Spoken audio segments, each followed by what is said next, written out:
bagaimana nih kabar kalian? Semoga sehat-sehat selalu ya. Oh ya adik-adik, kakak dan adik ingin bermain bola basket dulu yuk.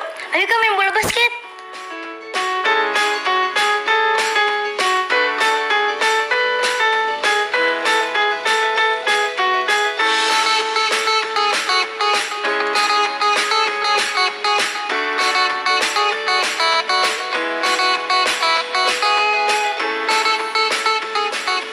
Waduh, kayaknya gerimis di luar deh, mendung.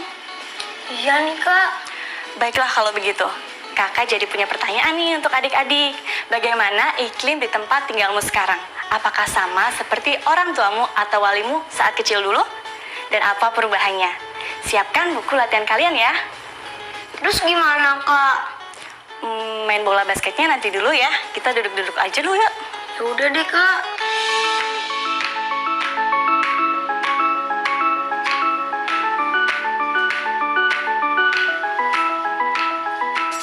Kak, kok tiba-tiba hujan deras ya kak? Tadi cuaca masih cerah-cerah aja kak. Sedih deh. Sudah, nggak apa-apa dek. Padahal kan adik mau olahraga kak. Adik bingung kak. Tadi cuacanya masih cerah banget kak. Tapi kok sekarang mendung kak, hujan deras banget. Adik kan mau olahraga kak. Nah, itu yang dinamakan perubahan iklim, Dek. Jadi, perubahan iklim itu adalah perubahan pola cuaca yang mengakibatkan gejala alam atau cuaca ekstrim di suatu tempat. Oh, seperti tadi pagi ya kak? Betul. Jadi, apakah kamu sudah pernah mengetahuinya? Atau pernah mendengar tentang perubahan iklim ini? Aku baru dengar kak. Menurut adik-adik di rumah, apa yang dimaksud dengan perubahan iklim? Catat jawabannya di buku latihan kalian ya. Adik sudah mengerti kan? Mengerti dong kak. Untuk lebih jelasnya, kakak jelaskan dengan gambar ya. Iklim merupakan cuaca di suatu tempat yang terjadi berulang-ulang dalam waktu yang lama, sehingga dikatakan berlangsung dalam pola yang sama. Iklim dipengaruhi oleh suhu dan kelembapan cuaca, angin, serta curah hujan. Misalnya, Indonesia dikenal beriklim tropis, dengan curah hujan yang tinggi pada musim penghujan, serta suhu tinggi pada musim kemarau. Perubahan iklim adalah perubahan pola cuaca yang mengakibatkan memburuknya gejala alam atau cuaca ekstrim di suatu tempat. Perubahan iklim terutama disebabkan oleh suhu yang makin tinggi di permukaan atau atmosfer bumi. Peristiwa peningkatan suhu itu disebut pemanasan global. Pemanasan global disebabkan oleh pancaran gas-gas yang dihasilkan dari berbagai aktivitas manusia di bumi, seperti gas karbon dioksida dari kendaraan bermotor. Gas tersebut sudah tidak dapat lagi diserap oleh atmosfer yang berfungsi sebagai selimut bumi dari sinar matahari. Di Indonesia, perubahan iklim mengakibatkan musim kemarau yang panjang dan musim penghujan yang pendek, baik di daerah dataran tinggi maupun dataran rendah. Ini mempengaruhi pertanian yang tidak mendapatkan pengairan dalam waktu lama. Akibatnya, masa tanam dan panen terganggu, sehingga hasil pertanian berkurang. Selain itu, kondisi ini juga menimbulkan kesulitan mendapatkan air bersih untuk keperluan sehari-hari. Curah hujan tinggi dan kenaikan permukaan air laut yang mengakibatkan bencana banjir di daerah dataran rendah. Pemanasan global menyebabkan suhu air laut makin tinggi, sehingga beberapa bagian laut dunia yang dingin atau beku menjadi cair. Artinya, volume air laut pun makin lama makin bertambah, sehingga permukaan air laut dunia semakin naik. Kenaikan permukaan air laut ini juga terjadi di Indonesia. Suhu sangat dingin atau ekstrim rendah di daerah dataran tinggi pada musim penghujan. Selain itu, terjadi juga suhu sangat panas atau ekstrim tinggi di daerah dataran rendah pada musim kemarau.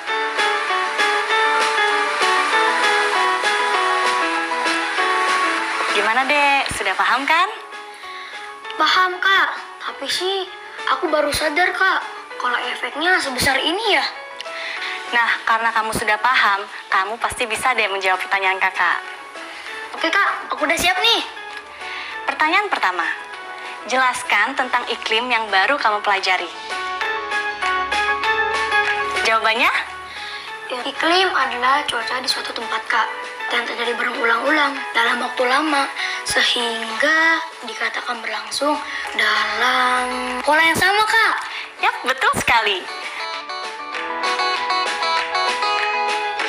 Next ya, apa saja yang mempengaruhi iklim? Oke Kak, jawabannya suhu, kelembaban udara, angin, serta curah hujan Kak. Bener banget. Yuk selanjutnya, jelaskan maksud dari perubahan iklim yang terdapat pada cerita tadi. Siap Kak.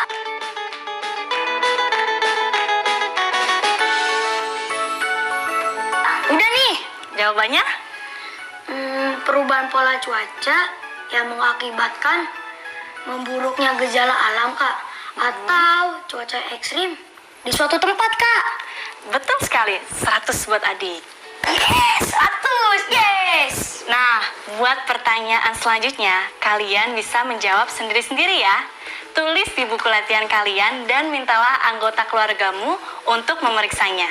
Pertanyaan berikutnya, jelaskan proses terjadinya penyebab perubahan iklim. Bagaimana? Sudahkah kalian menuliskan jawaban pada buku kalian? Selanjutnya, tentu kalian sudah mendengar dan melihat gambar kakak tentang perubahan iklim dan akibatnya.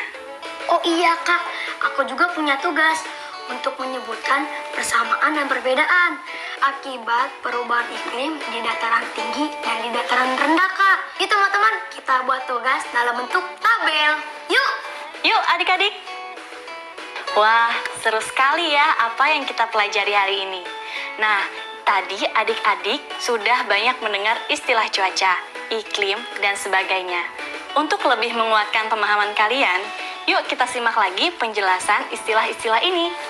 Yang pertama, cuaca. Apa itu? Cuaca artinya kondisi atmosfer, yaitu lapisan udara yang menyelimuti bumi. Nah, bagaimana dengan cuaca ekstrim? Yaitu cuaca yang buruk dan tidak seperti biasanya. Apa itu perubahan iklim? Perubahan pada cuaca yang mengakibatkan memburuknya gejala alam atau cuaca ekstrim di suatu tempat. Nah, kalau pemanasan global adalah suhu yang makin tinggi di permukaan atau atmosfer bumi.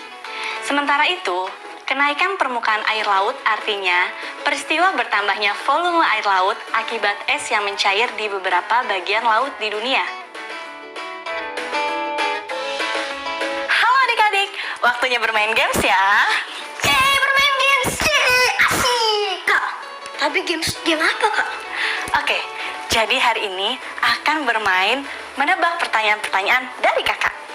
Sebelumnya, di sini ada 5 planet yang masing-masing bertuliskan kosakata baru dalam bacaan perubahan iklim tadi. Ada cuaca ekstrim, pemanasan global, kenaikan permukaan air laut, dan perubahan iklim. Adik dan adik-adik di rumah, perhatikan baik-baik ya. Kalian siap? Siap dong Kak. Kita mulai ya. Pertanyaan pertama. Kondisi cuaca yang buruk dan tidak seperti biasanya disebut? Perubahan iklim Kak. Yakin itu jawabannya? Yakin lah Kak. Ya, sayang sekali. Jawabannya belum tepat. Yang betul adalah cuaca ekstrim. Oh iya. Lanjut ke pertanyaan kedua ya. Kak. Suhu yang makin tinggi di permukaan atau atmosfer bumi disebut? Pemanasan global Kak. Benar sekali. Pintar banget adikku ini. Kita lanjut ke pertanyaan ketiga. Kondisi atmosfer yaitu lapisan udara yang menyelimuti bumi disebut? Cuaca Kak. Betul. Next ya. Peristiwa makin bertambahnya volume air laut akibat es yang mencair di beberapa bagian laut dunia disebut? Perubahan iklim Kak. Sayang sekali. Jawabannya salah.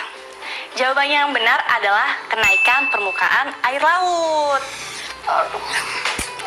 Oke. Yang terakhir, cuaca di suatu tempat yang terjadi berulang-ulang dalam waktu yang lama sehingga dikatakan berlangsung dalam pola yang sama disebut? Iklim Kak. Betul banget. Nah, buat adik-adik di rumah, jangan kemana-mana dulu ya. Aku mengingatkan ke teman-teman untuk mengisi jurnal membaca ya. diskusikan kembali apa yang sudah kita pelajari hari ini dengan kakak atau ayah dan bunda. Dan ingat catat bagian-bagian yang menurutmu penting dan menarik ya di buku kerja. Kami akan kembali setelah yang satu ini.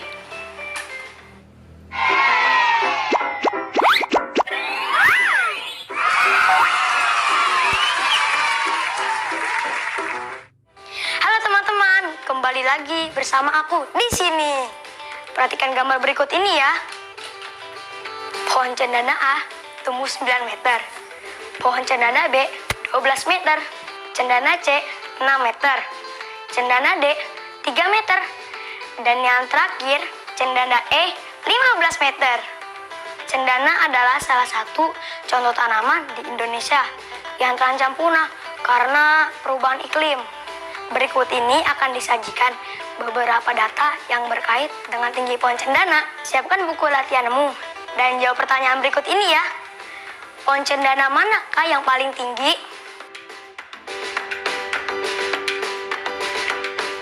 Betul, pohon cendana E adalah yang paling tinggi dengan tinggi 15 meter.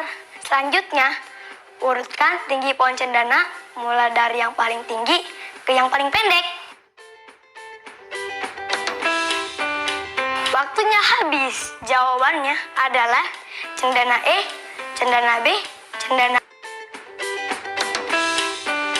Waktunya habis. Jawabannya adalah cendana E, cendana B, cendana A, cendana C, dan yang paling pendek adalah cendana D. Semoga jawaban kalian benar semua ya. Selanjutnya, yuk kita simak pelajaran berikutnya. Tetap semangat ya teman-teman.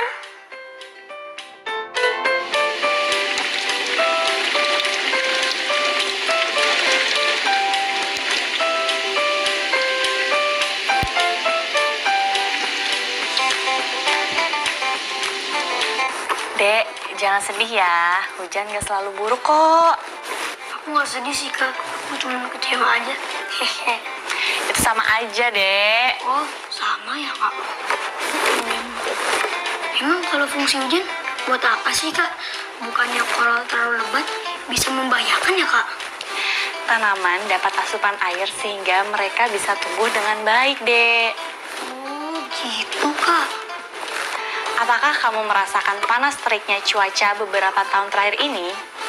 Hal ini salah satunya disebabkan oleh kenaikan suhu rata-rata pada atmosfer, laut, dan daratan sehingga mengakibatkan terjadinya perubahan iklim secara drastis yang disebut sebagai fenomena pemanasan global. Berkaitan dengan fenomena tersebut, salah satu konsep matematika yang sangat bermanfaat dalam menyampaikan informasi atau menyajikan data adalah diagram batang. Contohnya, di Indonesia, khususnya Jakarta, terjadi tren peningkatan suhu udara maksimum yang cukup signifikan. Tercatat Jakarta mengalami peningkatan sebesar 2,12 derajat Celcius per 100 tahun. Artinya, jika pada tahun 2020 Jakarta mampu mencapai suhu udara maksimum sebesar 37 derajat Celcius, maka pada tahun 1920 Jakarta mencapai suhu udara maksimum sebesar 34,88 derajat Celcius. Untuk lebih jelasnya, perhatikan diagram batang vertikal atau tegak ini. Stasiun klimatologi dan meteorologi adalah stasiun atau kantor yang bertugas untuk melaksanakan pengamatan, pengelolaan data, pelayanan informasi, jasa, dan pemeliharaan alat yang berkaitan dengan cuaca atau iklim. Pada tanggal 20 Oktober 2019, beberapa stasiun klimatologi dan meteorologi mencatat bahwa suhu udara maksimum di beberapa daerah di Indonesia pernah mencapai angka yang lebih besar dari 37 derajat Celcius. Stasiun Meteorologi Hasanuddin Makassar mencatat hasil ini juga bisa kamu sajikan dalam bentuk diagram batang vertikal atau tegak yang menarik. Nah, jadi begitu deh.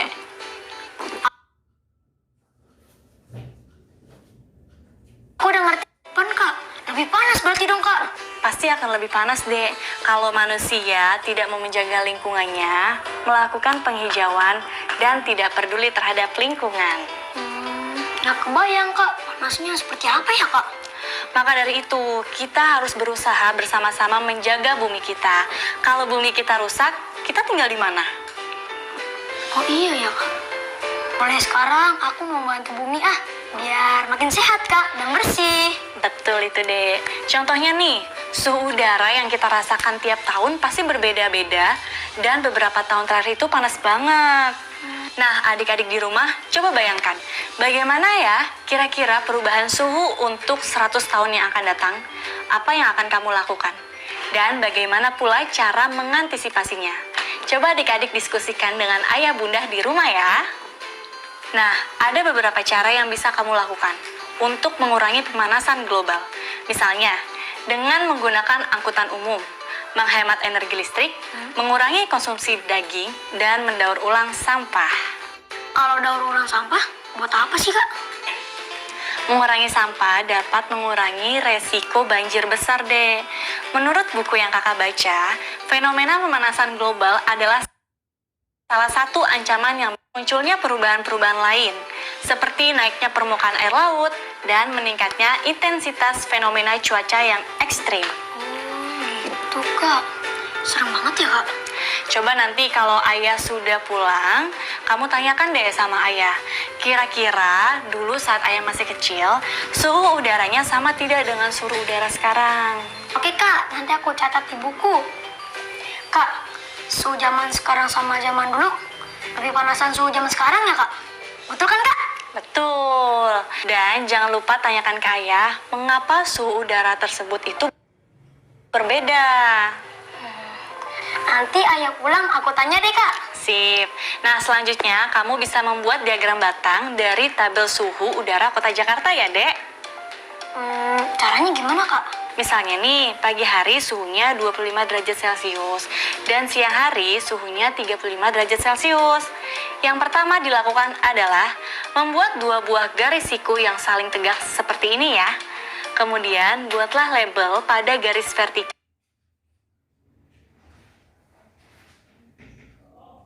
atau lurus tegak sesuai dengan angka yang kamu peroleh.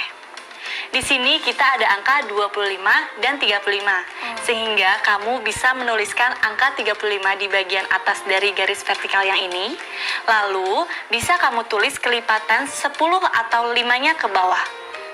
Pada garis mendatar, dua buah persegi panjang yang berdiri dan jaraknya boleh berdekatan, boleh berjarak ya. Dibuat persegi, panjangnya sesuai dengan informasi angka yang kamu peroleh. Berarti ke titik berapa aja, Dek? Ada di angka 25 kak, terus sama di 35 kak. Oke, kalau begitu di sini ya. Selanjutnya, kamu tinggal beri nama masing-masing persegi panjang sesuai dengan waktunya. Pagi atau siang. Dituliskan di bawah persegi panjangnya. Di sini. Dan terakhir, berikan judul pada masing-masing ujung kedua garis dengan informasi yang ada. Kalau mendatar ini, buat keterangan apa? Waktu kak, pagi dan siang. Oke, kalau vertikal atau tegak? Vertikal untuk nilai atau frekuensi data. Dan garis horizontal untuk jenis atau nama data tergantung jenis diagram batangnya hanya untuk suhu udara. Yap, betul. Dan jangan lupa di atas tulis judul diagram batangnya ya, Dek. Yeay! Oke kak.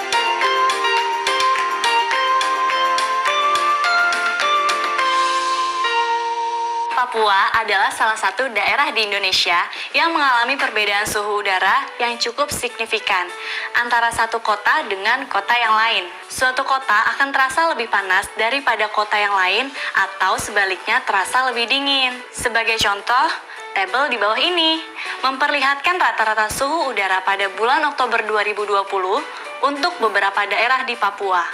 Aku bacakan ya. Di daerah Jayapura, suhu udara mencapai 30 derajat Celcius.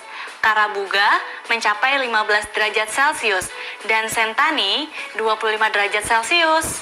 Berdasarkan tabel ini, buatlah diagram batang vertikal atau tegak yang sesuai. Setelah mengerjakan tugas ini, mintalah bantuan ayah bunda atau anggota keluargamu yang lain untuk memeriksa hasil kerjamu. Selamat bekerja! Selamat bekerja, semangat! Halo teman-teman, setelah mempelajari semua materi, jangan lupa untuk menuliskan kembali ya. Apa saja yang kalian pelajari hari ini di buku catatan kalian? Hari ini kita sudah belajar tentang perubahan iklim dan kerugiannya, pemanasan global, 5 kosakata baru, dan juga membuat diagram batang dari info suhu cuaca yang diberikan. Jika mengalami kesulitan dalam menghafal, mintalah bantuan dari anggota keluargamu untuk membantumu belajar. Terima kasih teman-teman yang sudah bergabung bersama kami. Tetap jaga kesehatan kalian ya. Jangan lupa membantu orang tua. Sampai jumpa besok. Dadah! Dadah teman-teman.